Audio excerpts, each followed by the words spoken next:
দাঁড়ান বন্ধুরা, আজকে কিন্তু একটা নতুন পূজার দেখাতে চলেছি আপনাদেরকে। জানি না কে কতটা জানেন, তবে এই পূজাটা কিন্তু আমরা একদম ছোটোকাল থেকে শুনিনি। ধরুন আজ থেকে 3-4 বছর আগেই আমি এই পূজাটার প্রচলন শুনেছি। হয়তোবা অনেকে আগের থেকে জানেন, হয়তোবা অনেকে জানেনও না। এটা হচ্ছে ঝটপট ঠাকুরের পূজা। অনেকে হয়তো শুনেছেন নাম। ঝটপট ঠাকুর বলতে আমরা কিন্তু শিব ঠাকুরেরই অপর একটা নাম ঝটপট ঠাকুর, ওনারই আরেকটা রূপকে পূজা করা হয়।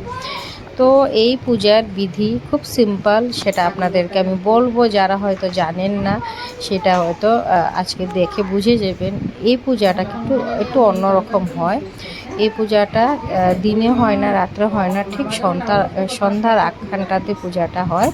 আর খুব বেশি একটা জিনিস লাগে না এই পূজাটাতে। ফল আপনাদের সাধ্য অনুযায়ী আপনারা যতটুকু যা দিতে পারেন, যেই সিজনে যে ফল থাকে সব কিছুই দেওয়া যায়। আর হ্যাঁ, পূজাটা কিন্তু হয় ঘরের বাইরে, কারণ জানি না এটা পূজার ঘরের বাইরেই হয়।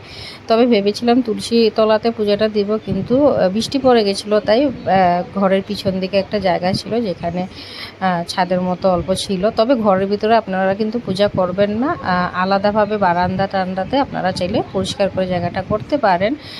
আর প্রদীপ আপনার ইচ্ছা মতো আপনারা জ্বালিয়ে দিবেন। পূজাটাতে মেন কিন্তু ঘরটাতে সিঁদুরে ফুটা দেওয়া হয় না, চন্দনের ফুটা দেওয়া হয়। আর ফল মিষ্টি আপনারা যা যতটুকু পারেন দিতে পারেন। পান সুপারি, তেল সিঁদুরটাই মেন প্রসাদ। আর খই, চিরা আর গুড়, দই, কলা দিয়ে ওইটাই কিন্তু মেন প্রসাদ হয়। যে যতটুকু দিতে পারেন সেটা আমি কিন্তু দিয়ে দিয়েছি। দেখুন এখানে সমস্ত কিছু দেওয়া হয়ে গেছে। আর তেল সিঁদুর জলটাই মেন, পানটাই মেন। আর এই পূজার প্রসাদ কিন্তু বাসি করতে নেই, এই পূজার প্রসাদটা ওই দিনই খেয়ে শেষ করতে হয়। তো আপনারা বুঝেই প্রসাদটা দিবেন। ওই পুজোর কিছু রাখা যায় না, শুধু ঘরটা ঢেকে রেখে দিয়ে পরের দিন বিসর্জন করে নিতে হয়, এতটুকুই পূজার নিয়ম। আর এই পূজার কিন্তু একটা কথা থাকে, এই কথাটা এটা আমি মার ঘরে করেছিলাম, তো মা করেছিল। তো এই পূজাতে অ্যাকচুয়ালি ঝটপট ঠাকুর এই জন্যই বলা হয়। অনেকের অনেক মনস্কামনা বা অনেক কিছু হয়তো যদি বলে, আমরা বলি যে ঝটপট কাজটা হয়ে যায়, তখন কিন্তু এই ঠাকুর এই আশাটা পূরণ করে। তো অনেকেই এই পূজাটা দেয়। আমারও একটা মানে জিনিস হেরে গেছিলো, তো আমি খুঁজে পেয়েছি, তাই জন্য আমি এই পূজাটা দিলাম। আর শুধু তার জন্যই নয়, ভগবানকে আমরা এমনিতেও দিতে পারি পূজাটা। তো এই করে কিন্তু এখানে পূজাটা আমি অনেক কিছু সব কিছু রেডি করে নিলাম। তো মা এসে কিন্তু পূজার কথা বলেছিল। পূজার কথা শোনার সময় কিন্তু আপনারা হাতে দুব্বা বা ফুল নিয়ে নেবেন।